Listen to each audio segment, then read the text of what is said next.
Friends ಅಸ್ಸಲಾಮ್ ಅಲೈಕುಮ್. ನಾನಿವತ್ತು ಹುರ್ಲಿಕಟ್ಟು ಸಾರು ಹೇಗೆ ಮಾಡೋದಂತ ತೋರಿಸ್ತಾ ಇದ್ದೀನಿ. ತುಂಬ ಈಸಿ, ತುಂಬ ಟೇಸ್ಟಿ. ಎಷ್ಟು ಟೇಸ್ಟ್ ಆಗುತ್ತೆ ಇದ್ರ ಮುಂದೆ ಚಿಕನ್ ಕರಿ ಎಲ್ಲ ಫೇಲ್. ಅಷ್ಟು ತುಂಬ ರುಚಿಕರವಾದ ಹುರ್ಲಿಕಟ್ಟು ಸಾರು. ನೋಡೋಕ್ಕೆ ತುಂಬ ಚೆನ್ನಾಗಿ ಕಾಣ್ತಾ ಇದೆ. ಮುದ್ದೆ ಜೊತೆ ಅನ್ನದ ಜೊತೆ ಎಲ್ಲ ತಿಂದರೆ ತುಂಬ ಟೇಸ್ಟ್ ಆಗುತ್ತೆ ಫ್ರೆಂಡ್ಸ್. ಹೆಲ್ತಿ ಫುಡ್ ಕೂಡ. ಇದನ್ನು ಹೇಗೆ ಮಾಡೋದಂತ ತೋರಿಸ್ತೀನಿ. ನಾನು ಒಂದು ಅರ್ಧ ಗಂಟೆ ಹುರುಳಿಕಾಳು ನೆನೆಸಿಟ್ಟಿದ್ದೆ, ವಾಶ್ ಮಾಡಿ ನೆನೆಲಿಕ್ಕಿಟ್ಟಿದ್ದೆ. ಇದೀಗ ಬೇಯಿಸ್ಕೋಬೇಕು. ನಾವು ವಾಶ್ ಮಾಡ್ಕೊಂಡೆ ನೆನೆಸಿಟ್ಕೊಂಡಿರೋದು ಆ ನೀರು ಜೊತೆನೇ ಕುಕ್ಕರಲ್ಲಿ ಹಾಕ್ತಾಯಿದ್ದೀನಿ. ನೋಡಿ ಫ್ರೆಂಡ್ಸ್, ಇದೀಗ ಕುಕ್ಕರಿಗೆ ಹಾಕ್ತಾಯಿದ್ದೀನಿ. ಅಷ್ಟು ಅದಕ್ಕೆ ಎಷ್ಟು ನೀರು ಬೇಕೋ ಅಷ್ಟು ನೀರು ಹಾಕ್ಕೋಬೇಕು. ಅದಕ್ಕೆ ಬೇಕಾಗುವಷ್ಟು ನೀರು ಹಾಕ್ಕೋಬೇಕು. ನೀರು ಹಾಕಾದ್ಮೇಲೆ ಅದಕ್ಕೆ ಒಂದು ಅದೇ ಹುರುಳಿಕಟ್ಟಿಗೆ ಎಷ್ಟು ಉಪ್ಪು ಬೇಕು, ಬೇಯಲಿಕ್ಕೆ ಉಪ್ಪು ಬೇಕಲ್ವಾ, ಅದಕ್ಕೆ ರುಚಿಗೆ ತಕ್ಕಷ್ಟು ಉಪ್ಪು ಹಾಕೋಣ.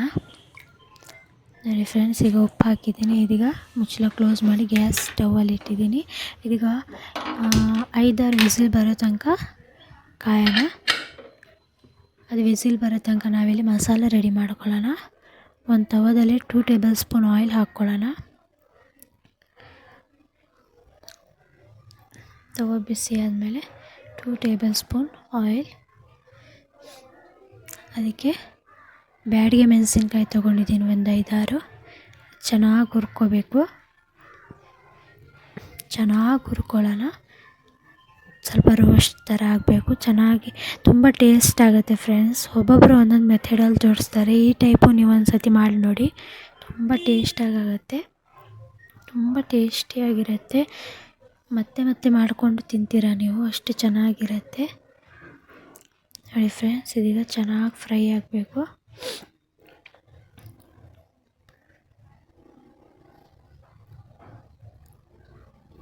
ಚೆನ್ನಾಗಿ ಹುರ್ಕೊಳ್ಳಿ. ಈಗ ಚೆನ್ನಾಗಿ ಫ್ರೈ ಆಗಿದೆ. ಇದೀಗ ನಾನು ಒಂದು ಪ್ಲೇಟಲ್ಲಿ ತೆಗೆದಿಟ್ಕೊಳ್ತೀನಿ. ಅದೇ ತವಕ್ಕೀಗ ಒಂದು ಈರುಳ್ಳಿ ಮತ್ತು ಟೊಮೆಟೊ ಹಾಕ್ಕೊಳ್ಳೋಣ. ಒಂದು ಈರುಳ್ಳಿ, ಒಂದು ಟೊಮೆಟೊ ತೊಗೊಂಡಿದ್ದೀನಿ. ಅಷ್ಟೇ ಸಾಕು, ಜಾಸ್ತಿ ಏನು ಬೇಡ. ಇದಕ್ಕೀಗ ಟೊಮೆಟೊ ಹಾಕ್ಕೊಳ್ಳೋಣ. ಚೆನ್ನಾಗಿ ಸಾಫ್ಟ್ ಆಗೋವರೆಗೂ ಹುರ್ಕೋಬೇಕು. ಚೆನ್ನಾಗಿ ಹುರ್ಕೊಳ್ಬೇಕು. ಸಾಫ್ಟ್ ಆಗಬೇಕು ಈರುಳ್ಳಿ ಮತ್ತು ಟೊಮೆಟೊ. ಆಯಿಲ್ ಹಾಕಬೇಕಂತ ಏನಿಲ್ಲ, ಮೆಣಸಿನ್ಕಾಯಿ ಮಾಡಿರ್ತೀವಲ್ಲ ಅದೇ ಆಯಿಲೇ ಇದು ಮಾಡ್ಕೊಳ್ಳೋಣ. ನೋಡಿ ಫ್ರೆಂಡ್ಸ್, ಇದೀಗ ಸಾಫ್ಟ್ ಆಗಿದೆ. ಇದು ಈಗ ಅದೇ ಪ್ಲೇಟಿಗೆ ತೆಗೆದಿಟ್ಕೊಳ್ತಾ ಇದ್ದೀನಿ. ನೋಡ್ಬೋದು ನೀವು. ಈಗ ಅದೇ ತವಕ್ಕೆ 1 ಟೇಬಲ್ ಸ್ಪೂನ್ ಜೀರಿಗೆ, ಆಮೇಲೆ 2 ಕಾಲಷ್ಟು ಮೆಂತ್ಯ, ಆಮೇಲೆ ಧನಿಯಾ 1-2 ಕಾಳು ಮೆಂತ್ಯ ಹಾಕಿ ಚೆನ್ನಾಗಿ ಹುರ್ಕೊಳ್ಬೇಕು. ಚೆನ್ನಾಗಿ ಹುರ್ಕೊಳ್ಳೋಣ. ಚೆನ್ನಾಗಿ ರೋಸ್ಟ್ ಆಗಬೇಕು. ಚೆನ್ನಾಗಿ ರೋಸ್ಟ್ ಆಗೋ ತನಕ ಹುರ್ಕೊಳ್ಬೇಕು. ಇದೀಗ ಚೆನ್ನಾಗಿ ರೋಸ್ಟ್ ಆಗಿದೆ. ಇದೀಗ ನಾವು ಅದೇ ಪ್ಲೇಟಿಗೆ ತೆಗಿಯೋಣ. ಅದೇ ಪ್ಲೇಟಿಗೀಗ ಸ್ವಲ್ಪ ಆಯಿಲ್ ಹಾಕಿ ಕೋಕೋನಟ್ ಹಾಕ್ಕೊಳ್ತಾ ಇದ್ದೀನಿ. ಸ್ವಲ್ಪ ತೆಂಗಿನ ತುರಿ ಹಾಕ್ಕೊಳ್ತಾ ಇದ್ದೀನಿ, ತೆಂಗಿನಕಾಯಿ ತುರಿ. ಇದು ಚೆನ್ನಾಗಿ ಮಿಕ್ಸ್ ಮಾಡ್ಕೋಬೇಕು.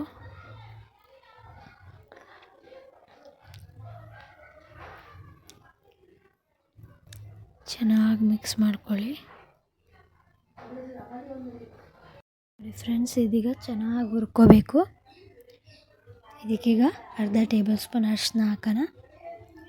ಅರಿಶಿನ ಹಾಕಿ ಚೆನ್ನಾಗಿ ಮಿಕ್ಸ್ ಮಾಡ್ಕೊಳ್ಳೋಣ. ಸ್ವಲ್ಪ ರೋಸ್ಟ್ ಆಗಬೇಕು ತೆಂಗಿನಕಾಯಿ. ಅಷ್ಟು ಚೆನ್ನಾಗಿ ಮಿಕ್ಸ್ ಮಾಡ್ಕೊಳ್ಳಿ.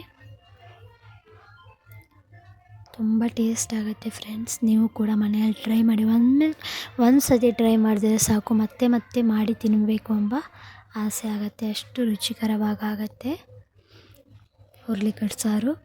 ಇದಕ್ಕೆ ಹಿಂದಿಯಲ್ಲಿ ಕುಲ್ತಿ ಕಟ್ಟು ಸಾರು ಕುಲ್ತಿ ಅಂತಲೂ ಹೇಳ್ತಾರೆ. ಈಗ ಚೆನ್ನಾಗಿ ಮಿಕ್ಸ್ ಮಾಡ್ಕೊಳ್ಳಿ. ಚೆನ್ನಾಗಿ ಮಿಕ್ಸ್ ಮಾಡ್ಕೋಬೇಕು. ಅರಿಶಿನ ಇಡೀ ಫುಲ್ ಕ್ವಾಂಟಿಟಿಗೆ ಮಿಕ್ಸ್ ಮಾಡ್ಕೋಬೇಕು. ಇದೀಗ ಚೆನ್ನಾಗಿ ಹುರ್ಕೊಂಡಾಗಿದೆ. ಇದೀಗ ಅದೇ ಪ್ಲೇಟಿಗೆ ತೆಗೆದಿಟ್ಕೊಳ್ಳೋಣ. ಅದೇ ಪ್ಲೇಟಿಗೆ ತಕ್ಕೊಳ್ಳೋಣ. ಇದೆಲ್ಲ ನಾನೀಗ ಮಿಕ್ಸಿ ಜಾರಿಗೆ ಹಾಕ್ಕೊಂಡಿದ್ದೀನಿ. ಇದಕ್ಕೀಗ ಕುಳ್ತಿ ಬೆಂದಿದೆಯಾ ನೋಡೋಣ.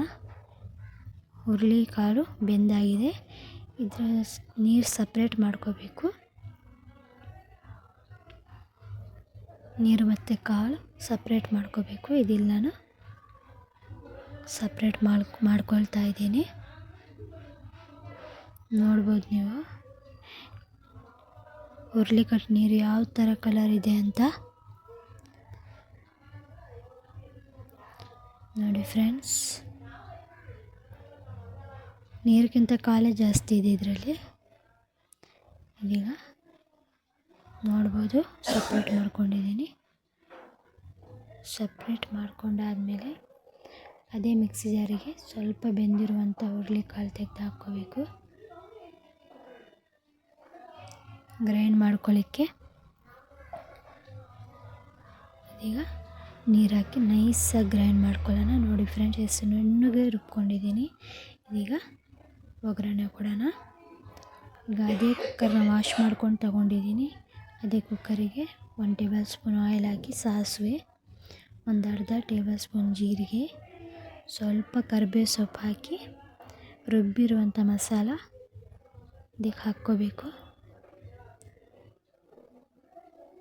ನೋಡ್ಬೋದು ರುಬ್ಬಿರುವಂಥ ಮಸಾಲೆ ಹಾಕಾದ್ಮೇಲೆ ಕುಳ್ತಿ ಕಟ್ಟು ನೀರು ಹಾಕಬೇಕು. ಕುಳ್ತಿ ಕಟ್ಟು ಅಂದರೆ ಹುರುಳಿಕಾಳು ನೀರು ನೋಡಿ ಫ್ರೆಂಡ್ಸ್. ಆಮೇಲೆ ಮಿಕ್ಸಿ ಜಾರಲ್ಲಿರೋ ಇದಕ್ಕೆ ನೀರು ಹಾಕಿ ಮಿಕ್ಸ್ ಮಾಡಿ ನಿಮಗೆ ಎಷ್ಟು ತೆಳು ಬೇಕಂತ ನೋಡಿ ಹಾಕ್ಬೋದು. ಜಾಸ್ತಿ ನೀರು ಮಾಡೋಕ್ಕೆ ಹೋಗಬೇಡಿ. ಈ ಸಾರು ಸ್ವಲ್ಪ ನೀರೇ ಆಗಿರೋದು, ಒಂಥರ ರಸಮ್ ಟೈಪಲ್ಲಿ ನೀವು ಕುಡಿಬೋದು ಕೂಡ ನೋಡಿ ಫ್ರೆಂಡ್ಸ್. ಇದೀಗ ಚೆನ್ನಾಗಿ ಬಾಯ್ಲ್ ಆಗ್ಲಿಕ್ಕೆ ಬಿಡೋಣ. ಇದಕ್ಕೀಗ ಸ್ವಲ್ಪ ಹುಣಸೆ ಹಣ್ಣು ನೀರು ಮಾಡಿ ಹಾಕಬೇಕು. ಇದೀಗ ಚೆನ್ನಾಗಿ ಮಿಕ್ಸ್ ಮಾಡಿ ಬಾಯ್ಲ್ ಮಾಡಲಿಕ್ಕೆ ಇಡೋಣ. ಇದೀಗ ನೋಡ್ಬೋದು ಚೆನ್ನಾಗಿ ಬಾಯ್ಲ್ ಆಗಿದೆ. ಇದೀಗ ನಾವು ಸರ್ವ್ ಮಾಡ್ಕೊಳ್ಳೋಣ. ನೋಡಿ ಫ್ರೆಂಡ್ಸ್, ಎಷ್ಟು ಚೆನ್ನಾಗಿ ಕಾಣ್ತಾ ಇದೆ. ತುಂಬ ಟೇಸ್ಟ್ ಆಗಿದೆ ಫ್ರೆಂಡ್ಸ್. ನೀವು ಒಂದ್ಸತಿ ಇದೇ ಥರ ಮೆಥಡಲ್ಲಿ ಮಾಡಿ ನನಗೆ ಕಮೆಂಟ್ನಲ್ಲಿ ತಿಳಿಸ್ಬೇಕು ಯಾವ ಥರ ಆಗಿದೆ ಅಂತ. ನೆಕ್ಸ್ಟ್ ವಿಡಿಯೋದಲ್ಲಿ ಸಿಗೋಣ. ಬಾಯ್.